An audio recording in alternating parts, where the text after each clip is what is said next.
Hello everyone, welcome back to another episode of 2-Minute Tutorial. In today's video, I'm going to show you a quick and easy step on how to detect ChatGPT plagiarism. Watch the video till the end and don't forget to subscribe to our channel if you've not yet. Also press the notification bell so that you'll never miss another upcoming upload from us. If you want to detect ChatGPT plagiarism, then you can use the ChatGPT Plagiarism Checker website. Go to the URL box and type in www.0gpt.com and search. 0GPT is known to be a free tool that is used for detecting text written by ChatGPT and other AI tools. Go ahead and select the text you'd like to check for plagiarism and then copy it. Now paste it into the text box and tap on Detect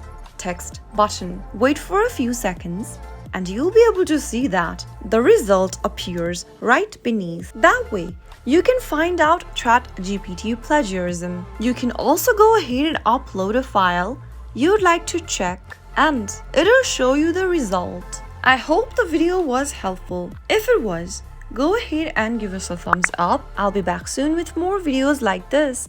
Thank you for watching.